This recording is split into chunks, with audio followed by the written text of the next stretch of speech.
salah satu orang yang Nabi sholat jadi makmum di belakangnya.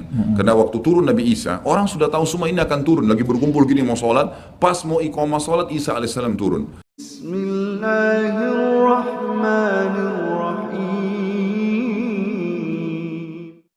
Assalamualaikum warahmatullahi wabarakatuh. Alhamdulillahirabbil alamin. Assalatu wassalamu ala nabiyyina Muhammadin wa ala alihi wa sahbihi ajma'in. Amma ba'du. Teman-teman yang dimuliakan oleh Allah Subhanahu wa taala, kita bertemu kembali di channel Cahaya Hidayah.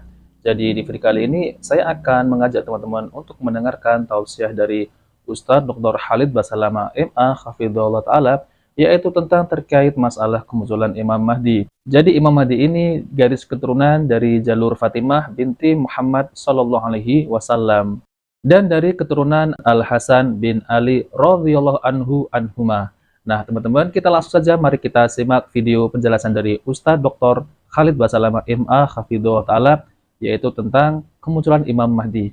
Oke, teman-teman, kita langsung saja mari kita simak videonya ya.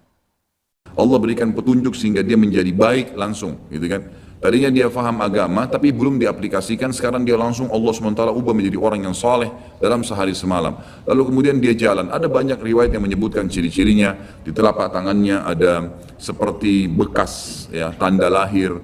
Tapi yang jelas yang paling mendasar mirip dengan Nabi SAW. Alisnya seperti busur panah, kulitnya putih, orangnya tinggi, besar, kekar, gitu kan. Dan tadi turunan Nabi SAW namanya Muhammad bin Abdullah. Maka dia pun akhirnya didatangi oleh orang-orang yang pada saat itu sudah tahu tentang keluarnya Dajjal, sudah informasi menyebar. Maka mereka juga sudah tahu ada orang yang akan membentuk pasukan dari Madinah namanya Muhammad bin Abdullah. Lalu mereka carilah keturunan Nabi SAW itu, lalu ditemukan. Lalu mereka mengatakan, engkau lah yang telah ditunjuk oleh Nabi SAW. Maka keluarlah memimpin kami untuk memerangi Dajjal. Dia pun awalnya menolak sampai dia pergi ke Mekah, kata Nabi SAW, lalu diikuti oleh 300 orang masyarakat membaiatnya. Lalu terbentuklah pasukan muslimin yang tidak tahu Allahu alam berapa jumlahnya pada saat itu. Lalu mereka menuju ke Palestina, melewati negeri Palestina, melewati negeri Syria, dan akhirnya mampir di Masjid Darul Baidha tadi, Menara Putih, yang tujuannya untuk mengerjakan sholat asar. Dan pada saat itu terjadilah tanda-tanda kiamat besar ketiga. Isa alaihissalam akan turun.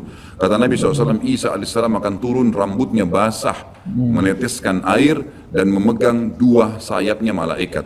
Sebagian ulama hadis mengatakan pada saat itu kaum mukminin akan melihat malaikat yang membawa Isa alaihissalam. Kemudian dia turun dan dia masuk. Kemudian kata Nabi SAW, Mahdi adalah satu-satunya orang, ya, salah satu orang yang Nabi sholat jadi makmum di belakangnya.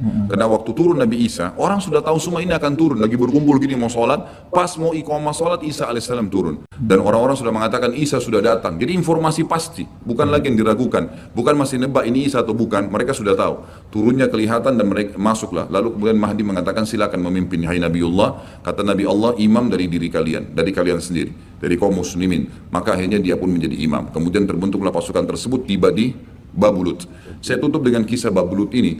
Pada saat tiba di Babulut, ya, tiba di Palestina, maka Dajjal tidak tahu yang datang ini siapa. Disebarkan berita oleh pengikutnya mengatakan, hai Dajjal, sudah datang pasukan yang ingin memerangi kita. Lalu Dajjal mengatakan, siapa yang berani mengalahkan saya? Siapa yang bisa? Bukakan pintu gerbang, kita tantang. Dia nggak tahu kalau Isa alaihissalam yang datang.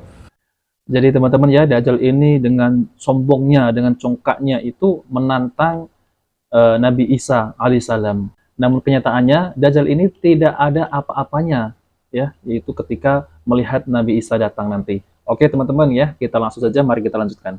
Kemudian pada saat dibukakan, Dajjal dengan sombongnya, dia tahu dia tidak mati, gitu kan? Punya kekuatan super yang luar biasa. Begitu dibuka pintu gerbang, dia sengaja nunggu di pintu gerbang untuk menunjukkan, mendemonstrasikan kemampuannya di depan para pengikutnya. Ternyata waktu dibuka pintu gerbang, Isa alaihissalam di depan pasukan muslimin. Dan akhirnya begitu melihat Isa, dia coba melarikan diri dan badannya meleleh seperti melelehnya lilin, gitu kan?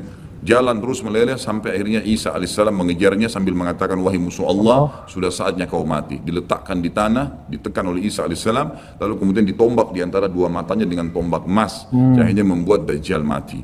Pada saat itu pun Yahudi mengetahui masalah itu, sehingga mereka menyebar. Ya, mereka menyebar, dan Isa alaihissalam sudah tahu instruksi dari Allah untuk membunuh semua pengikut Dajjal. Maka semua pun pengikut Dajjal dari Yahudi ini menyebar di bawah pohon, di atas batu, dan semuanya akan berbicara mengatakan, hai muslim, ini Yahudi, bunuhlah dia. Maka semuanya pun dibunuh oleh kaum muslimin. Kecuali satu pohon garkat. Pohon garkat ini pohon yang punya duri dan buahnya pahit. Dulu di kuburan Baqi cukup banyak. Ya, sekarang subhanallah di Israel paling banyak ditanam pohon garkat karena mereka tahu bahwasanya itu tidak akan berbicara untuk menunjukkan siapa mereka. Jadi kebodohan orang Yahudi tahu kebenaran ini tapi mereka tidak beriman. Iya. Makanya wajar Ibnu Abbas berkata dalam nama ghairil maghdubi alaihim, bukan orang yang bermuka adalah orang-orang Yahudi karena kebodohannya. Kebodohan. Maka pada saat itu pun dibunuhlah semuanya, dan termasuk kata ulama hadis sebenarnya yang sembunyi di sekitar pohon garkat. Garkat ini tidak bicara, hai muslim ini Yahudi. Tapi orang Islam pada saat itu kata ulama hadis mengetahui kalau ini pohon garkat. Mengetahui kalau ini pohon garkat. Jadi memang sudah punya gambaran. Sehingga walaupun sembunyi di pohon garkat tetap akan dibunuh oleh kaum muslimin. Karena orang-orang Yahudi tidak mengikrarkan syahadat. Mereka walaupun sudah tahu kebenaran, mereka memang tidak mau syahadat. Makanya Nabi SAW mengatakan, jangankan Isa AS, Nabi Muhammad SAW saja di zamannya, kata beliau kalau ada 12 orang dari Yahudi yang mengucapkan syahadat, beriman pada saya, maka seluruh Yahudi akan beriman. Saking sulitnya, 12 orang saya sudah cukup. Tapi pada saat itu pun sama, walaupun dibunuh mereka tidak mau beriman kepada Allah SWT. Ini juga terjadi pada saat terjadi pembunuhan suku Quraidah. Jadi pada saat itu Nabi SAW mengepung mereka, diberikan kesempatan untuk taubat. Mereka tidak mau, akhirnya mereka menganggap kalau dibunuh oleh Nabi SAW, dibunuh oleh kaum muslimin, mereka akan menuju ke surga. Gitu kan? Jadi mereka pasrah dengan dibunuh. Mereka anggap itu akan menuju ke surga. Dan ini kebodohan. Ini kebodohan. Maka pada saat itu selesailah urusan orang-orang Yahudi ini, dan Isa AS akan memimpin di muka bumi selama, ada riwayat mengatakan 7 tahun, ada yang mengatakan 40 tahun. Membuat keadilan, dan Isa akan membunuh semua babi, menghancurkan semua salib, dan tidak ada rumah satupun kata Nabi SAW di muka bumi kecuali akan masuk ke dalam Islam, baik dalam keadaan mulia ataupun menolak, terhina. Jadi sudah tidak ada, seluruh muka bumi ini akan jadi Islam pada saat itu. Oh, jadi teman-teman ya, nanti kelak ya Nabi Isa itu akan memimpin selama 40 tahun ya. Itu ada perbedaan terkait masalah itu. Dan nanti seluruh dunia ini itu semua akan beragama Islam. Nah, jadi nanti dunia ini akan dipimpin oleh Nabi Isa, dan Islam akan menyebar di seluruh pintu-pintu masuk. Maka dari itu teman-teman ya, kelak nanti Islam semua, jadi tidak ada agama selain Islam. Dan dunia ini akan menjadi tentram, aman. Oke teman-teman ya, mari kita lanjutkan. Jadi sampai sini insya Allah bahasan kita akan lanjutkan nanti, pertemuan akan datang, dan silakan kalau ada pertanyaan ditulis di kertas, setelah sholat kita akan bahas. Nah teman-teman yang dimuliakan oleh Allah SWT, jadi itulah ya penjelasan tentang terkait masalah Imam Mahdi dan turunnya Nabi Isa alaihissalam.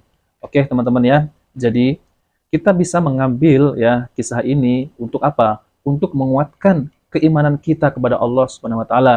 Jadi kita harus mantapkan akidah kita dengan akidah yang lurus. Jangan seperti orang-orang ya, yaitu orang-orang kafir, berpegang sekali dengan keyakinan yang keliru, bahkan hal yang bodoh sekali ya. Mereka ini seperti orang-orang ini.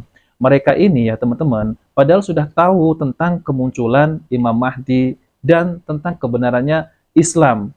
Namun mereka ini tertutup hatinya. Karena apa? Karena Allah Subhanahu wa taala sudah menutup pintu hatinya. Maka dari itu tidak ada siapa yang bisa memberi hidayah kecuali Allah Subhanahu wa taala.